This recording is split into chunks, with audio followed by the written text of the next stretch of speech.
Hello, I'm Bill Martin, welcoming you to On the Banks. On the Banks is a fraternity podcast where we meet brothers, hear their stories, and celebrate the shared values of Phi Gamma Delta. Just over 100 years ago, on May 1st, 1925, 6 graduate brothers gathered at the White House to found a special group within Phi Gamma Delta called Fiji Sires Sons. One of those brothers and the host of the event was President Calvin Coolidge, whose son John was an undergraduate Fiji at that time at Amherst College, which was also Calvin's alma mater. To commemorate that historic event, we're visiting with brothers from the Ieuter family, which includes 7 sires and sons across 3 generations from 5 different chapters. Joining in the conversation today are Bill Ieuter, the first of the line Illinois class of 57, 2 of his 3 Fiji sons, Charlie, who is Illinois class of 1983, and Billy, who is Iowa State class of 1985, and then 2 of the 3 grandsons or 3rd generation of Fijis in the Ieuter family, Max, who's Michigan State class of 2012, and Rolf, Wisconsin, 2014. So, and not able to join us today, but also very much worthy of mention, filling out the lineup, if you will, are Jake, another of Bill's sons, who is Kansas class of 1986, and Jake's son, Charlie, who is Kansas class of 2017. So we're very excited to have the 5 of 7 Ieuters, sires and sons with us. And to get started, the natural starting place is with Bill, the patriarch. So Bill, we wouldn't be having this conversation if you hadn't joined Phi Gamma Delta at Illinois in 1954. Tell us about how you came to join the Chi Iota chapter. Oh, my uncle, Norman B. Williams, was a Phi Gam class of 1920, and my dad was a Delt class of 1929. So I went through, I rushed 6 fraternities down there, then reduced it to 3, and got down to the final 2 between Phi Gamma Delta and Delta Tau Delta. I think the reason that swung it really was I had a good friend who was from my same high school, Ottawa High School in Ottawa, Illinois. And he was a Fiji, and he really put the hot box on me, as we used to call it. And I chose Fiji, and that was the best decision I ever made. Very good. And it turned out to be a great decision as an influence on your sons as well. I think they would all agree. Well, that's great. So it started with a family connection, an uncle, yes, in Phi Gamma Delta. That's great. Super.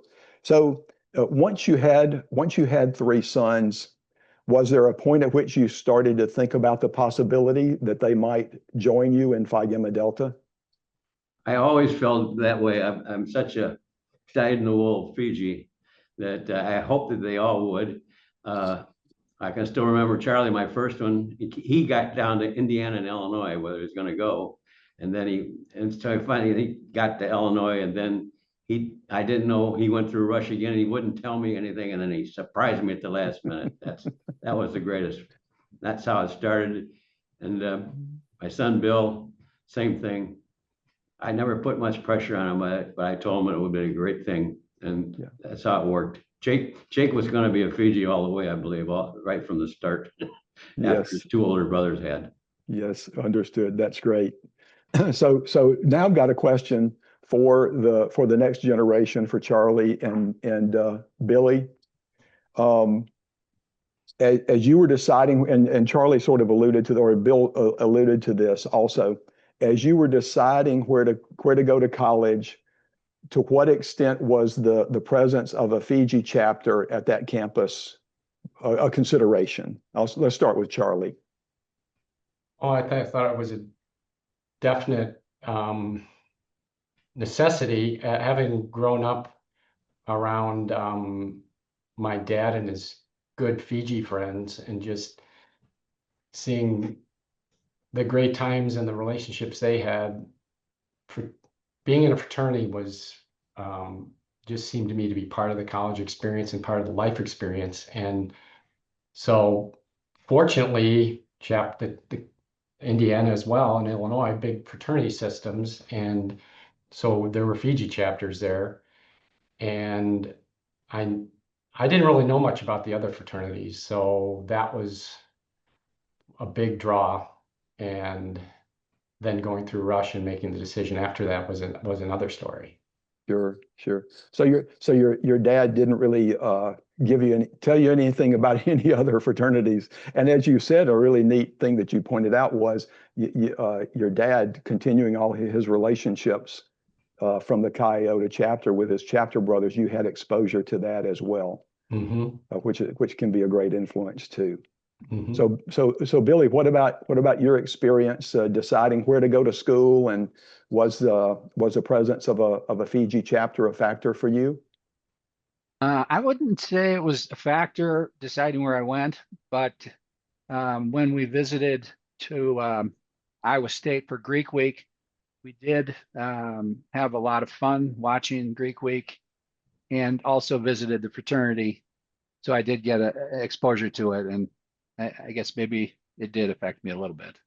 So once you were, a follow-up question for you, Billy. Once you were in the fraternity recruitment process, did you feel any pressure to join Phi Gamma Delta? Not really, no pressure. But when I got dropped off, my dad dropped me off at the beginning of school. Dale Kennesaw was on the front steps, and he became my roommate and my best friend throughout college. So, Yes. And throughout life. So it was an immediate bond at Iowa State and with the Fiji chapter there. And at Iowa State, it's relatively unusual. This is not uncommon in the Midwest, but is unusual overall that when you arrived on campus as a first-term freshman, you went to live in the Phi Gam house right away. Correct? Yes. So when you moved into the house, at that point had you already decided to join there, or were your options still open? Yeah, no. So when you went to Greek or to Rush, you would live in like a fraternity to start with, and so he set it up that I was going to stay at the Fiji house, which of course was kind of a little pressure, but I got in there and I met a few guys and decided to just quit rushing at that point because they offered me to Understood. join. But your options were still open at that point, even as you were living in the house. If you had, at the end of the recruitment process, if you had decided to go someplace else, you would have just packed your bags and gone to the other. Exactly. It's like a 3 or 4 day rush before school started. So yes, you would stay there a few days and then move out if you went to a different house. Understood. All right. And Charlie, kind of a similar question for you. Once you were in the fraternity recruitment process and had to move towards a decision, were you feeling any pressure from your dad or his chapter brothers or? Well, it was interesting. Yeah. I mean, and we were back then, I was a senior in high school. It was maybe March of my senior year where we would go down for Rush, and it was a long weekend. And I remember meeting the guys, and then there was a senior by the name of Tim Snow, whose father happened to be a contemporary of my father's. So somehow that word had gotten back in there, and there were various stages, a couple of days you go through. I didn't really meet him until a little bit into it. And then he very impressive, great guy, senior. I'm still 17 at the time. And so it was really cool experience. And he kind of knew the way to not put pressure, because he's a low key type of person. And but helped me make a decision. And then making the phone call afterwards, which was So your dad had been kind of in the dark on how the process was going up to that point, as he mentioned earlier. Yeah. Yeah. And he said, let's go make a phone call, and called him, and rest is history. Yeah, it's great. And Bill, let's revisit that. What was your reaction when Charlie made that call? Totally surprised. A very happy surprise. Yes. Yep. Yep. I knew he was going to, I left it up to him. I didn't want Yes. to make the decision for him, and he made the right choice. Understood. And then Billy, for you, when you had decided, reaffirmed or committed to Phi Gamma Delta at Iowa State, did you make a call to your dad, or how did you inform your dad? Honestly, I can't remember. I have no idea. Do you remember, Dad? You did call me, and I said, I knew you liked Dale when you first met Dale. I said, I knew you liked him. That was a great connection. That was right from the start. One guy putting out his hand and put his arm around Bill and took him in the house. And they've been buddies ever since. Yes. I think I know I've met Dale. He's kind of a tall guy, isn't he? Kind of a big guy. Tall Yes, he guy, is. big buck teeth, could eat corn through a picket fence. Makes a strong impression. Yeah. Looked like he was put together by committees. Well, I've got a couple of other questions for you two, but with this introductory thought, a critical factor in the recruitment process when the chapter and an individual are deciding whether or not to cement a relationship, critical factor is compatibility. I mean, it's the essential factor, really, is compatibility. So you don't end up with 7 members of a family in the same fraternity with that finding of compatibility in every single case. And from my experience, the probability of that happening, given the wide variety of cultures and personalities in chapters, the probability of that happening in 7 different cases for you is like drawing to an inside straight. So that prompts a couple of questions. At what point in the recruitment process did the chapter become aware you were a legacy? And could you detect, once they knew you were a legacy, could you detect any sort of change? And what kind of change did you detect in their approach to you and the way they kind of treated you as a recruit once they knew you were a legacy? Charlie, let's start with you. Yeah, I think I felt very special that they had they knew about me before I came in, and I remember that going forward as when we were recruiting others when I was in the house, that feeling that it would make sense to, especially for really special guys, which most people are, to really make sure they knew that we're aware of them. So yeah, Tim reached out to me and some others, and I did feel that it was it wasn't a pressure. It was just an excited, like, these guys know me and I think we can connect. Yes. Yep. Billy, any recollection about the chapter when they, as brothers, became aware you were a legacy? And you probably weren't the only one. You probably weren't extraordinary in that regard. But did you sense any different kind of approach to you once they knew you were a legacy? I think they felt they had a better chance at recruiting me. The fact that I had that connection, and vice versa. Yes. Yeah, and I have to say, in my experience, I have seen cases in which chapters would become sort of suspicious of a legacy, and they would almost detect, even though the attitude might not have been there, they would detect that the legacy was thinking he had it made, and he wasn't working hard enough to win them over and things like that. So being a legacy can go either way. We certainly hope that in all cases the chapter says we're going to give this person a priority because he's got that family connection. But it can sometimes go in another direction. And Rolf, I'm going to circle back to you. As I said earlier, I'll circle back to you with getting your thoughts on your experience with them. But I want to go to Max now, because among all of you, Max had the experience of coming into Phi Gamma Delta, not joining an existing chapter. So Max, you were the first Fiji legacy of your generation to go off to college. When you decided to go to Michigan State, were you aware that there was not a Fiji chapter there? No, Bill, I wasn't. I knew that there was a just like what my dad had talked about between Indiana and Illinois, that there was there's a large Greek presence there, but I didn't realize that there wasn't a Fiji chapter on campus. When you found out, were you surprised, or what had been your thoughts about joining a fraternity up to that point?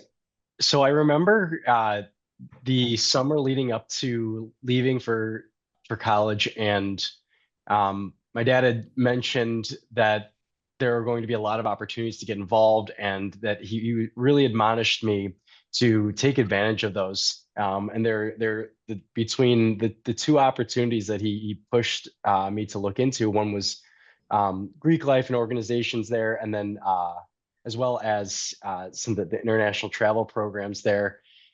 So I knew that I was going to get involved, and I had no concept. I'd never been to college before, so I didn't really know what it was all about. And when I landed on campus, I mean, just like a lot of the Big Ten schools, they're vast. You're just kind of taken aback, and you go into your dorm room, and you think that there's a 4-story dormitory, and you're figuring out, how am I going to even navigate this here, let alone get to my classes, and then I have to figure out what I'm going to get involved with.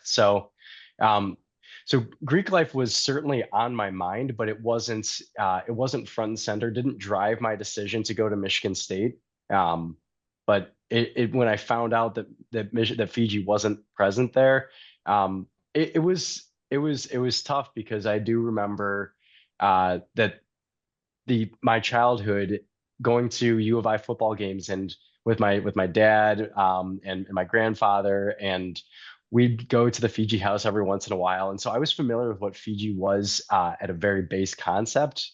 And I knew it was something I wanted to look into. I just hadn't had my mind made up, but it was a little disappointed at the time that they weren't present. Did you, in spring of your freshman year, then Phi Gamma Delta went on campus to return to revive our chapter at Michigan State that had been out of operation for several years. Had you considered joining another fraternity prior to that time?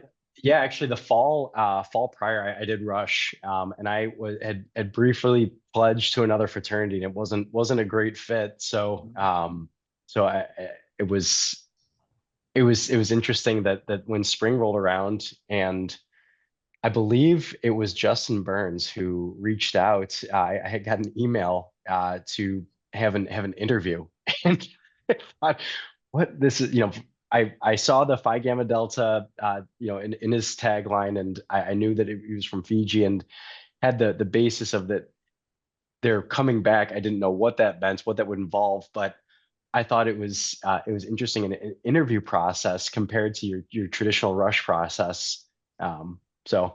Yeah. So Justin Burns was director of expansion of the fraternity at the time, and his job, along with another member of the headquarters staff, was to spend 6 weeks or so on the campus recruiting men to start up. We called it a colony at that time.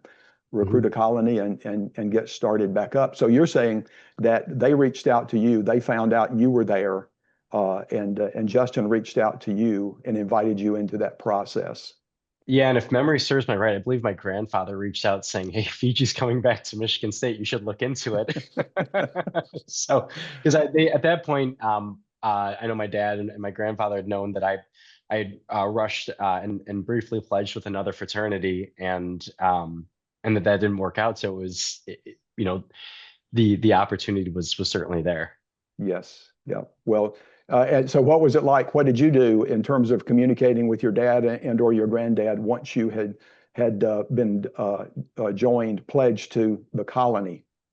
You know, I don't know how much communication I had other than, hey, I think I'm gonna go for this. And I remember thinking that it was a very unique opportunity to be part of building something from the ground up, and relatively speaking, but that, outside of that, it was really just spending time trying to figure out what it was and what I wanted to get involved in.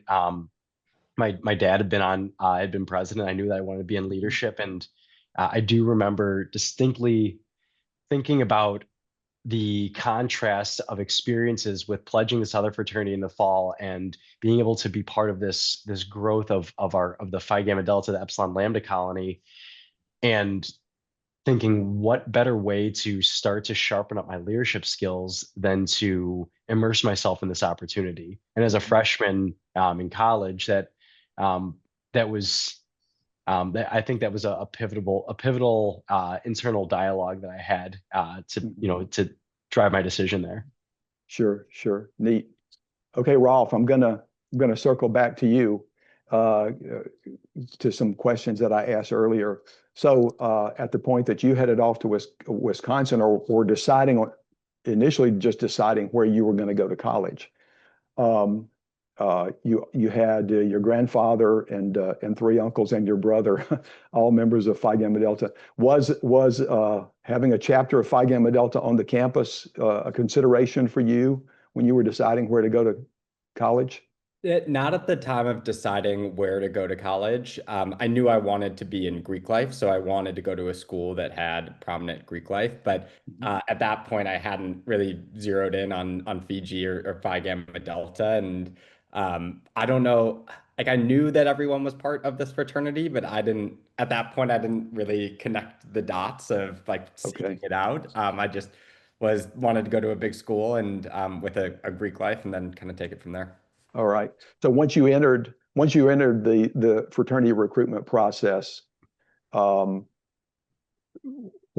I assume there was a point, obviously, when the chapter became aware you were a legacy. Or was that the case? Yep. Okay. I remember Johnny Cormenes, who ended up being my pledge father. He was the recruitment chair at the time. He had reached out to me and he had said, "Hey, Rolf, know you're a legacy of Fiji." And I don't think I'd really connected the dots that Phi Gamma Delta meant Fiji. So I remember texting my dad and be like, "Dad, is this the fraternity that you were a part of? I thought it went by a different name." So my dad had cleared that up, but Johnny had reached out to me and invited me to their first recruiting event in the fall. I'm glad everybody's glad you got that sorted out. That's been a branding challenge for Phi Gamma Delta for a long time. Phi Gamma Delta and Fiji. So did you feel any pressure once? Was your dad or your granddad or Max aware you were looking at the Fijis at Wisconsin? They were aware, but I don't think there was any pressure. There might have been growing up some like subliminal signs. My grandfather had about 200 plus owls around his house, like owl decorations. So maybe that was subliminal messaging from the early days of guiding me towards Fiji. But Yeah. no pressure. I think similar to Max, I think my dad had a very positive outlook on Greek life and encouraged me to explore it, but did not go beyond that. Understood. All right.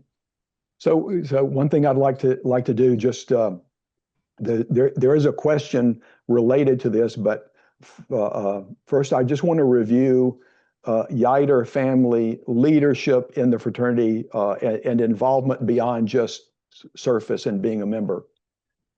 Bill was chapter president at Chi Iota as an undergraduate and served on the House Corporation as a graduate.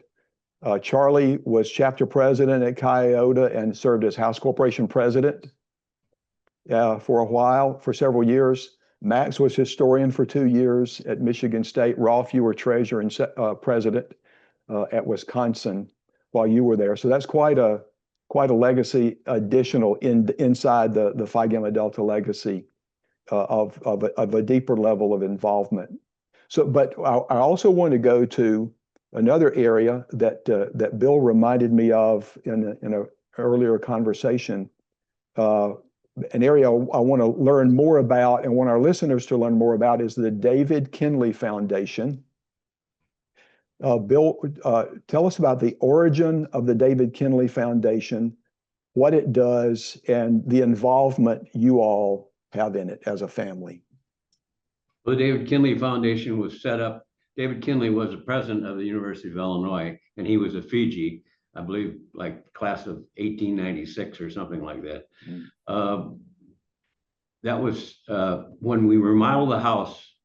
Coyote chapter of Phi Gamma Delta remodeled the house. They wanted to raise money, and they wanted to make it tax deductible. So they set up the David Kinley Foundation, where you could give the money to them, and they raised $52,000 in 1952. The house was remodeled in 1954. That $52,000 was a second mortgage on the house at that time, and from then, when I graduated, the David Kinley Foundation at that time gave $25 scholarships to 4 people, the top pledges in each of the 4 classes. And then as we got bigger and better, my uncle, Norman B. Williams, left the income from his estate, a portion of it, to the David Kinley Foundation. And we've now been giving scholarships for over 70 years. And we now give a very nice scholarships of $500 to, last year, we had over 16 people that got $500 scholarships from the David Kinley Foundation. And we also give $10,000 a year to the University of Illinois Business School, David Kinley Foundation. So and now I was president of that for 50 years, and now I've passed it on to Charlie, who's the president of the David Kinley Foundation. Very, very good. Yeah, continuing to provide great support for Coyote and for the undergraduate brothers.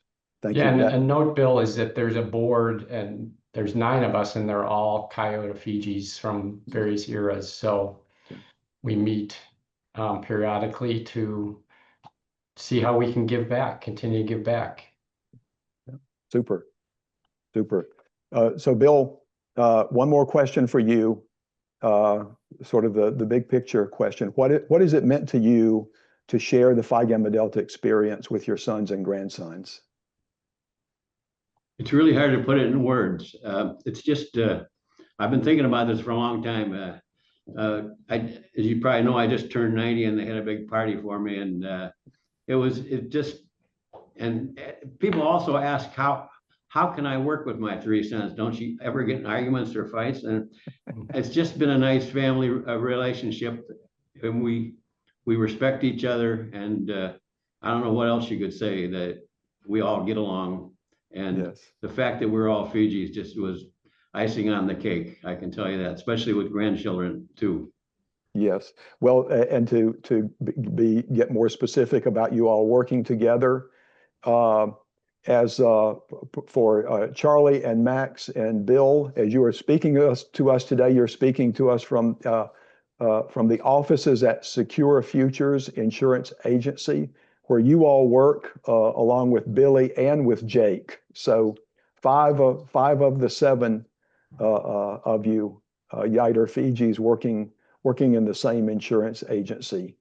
Which Bill, did you start the agency or? No, I did not start it. But however, Walter C. Leck, who was the class of 34 of Fiji, he recruited me to go to work for him. That's another connection there. And then I was the only Fiji that was working for him. And then when he retired, I took over some of the business, and I bought out several other guys, and now we own it.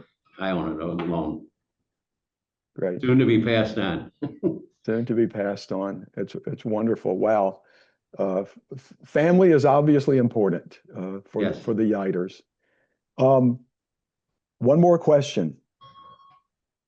This is the one that has to be asked. Are there any more Ieuter legacies in the pipeline? Max, you want to answer that?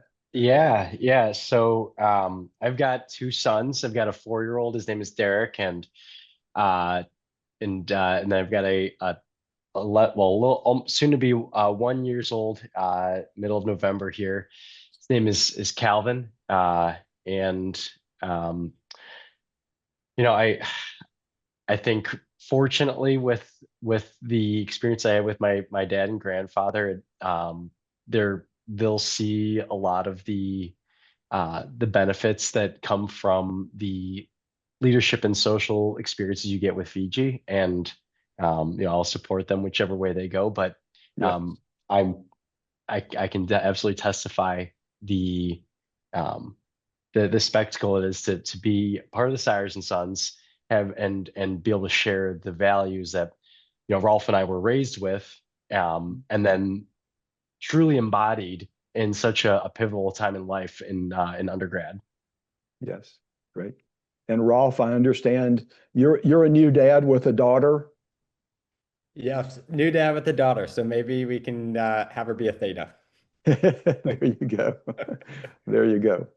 Well, that's great. So we'll hope that another generation is added to the Ieuter legacy in Phi Gamma Delta. Brothers, it's been great visiting with you today and just celebrating that family connection in our fraternity, and that you all have within your family. And we just want to thank you for being with us, and wish Jake and younger Charlie could have been with us as well. But this has been a lot of fun for me. So thank you very much. Thanks, Bill. Thank you. Mighty proud. Welcome. Thanks Yes, for sir. having us. You're Mighty proud. welcome. Yep. There are many other interesting stories in Fiji land. Please join us again for On the Banks, where we meet brothers and share their stories. Until next time, I'm mighty proud to be a Fiji.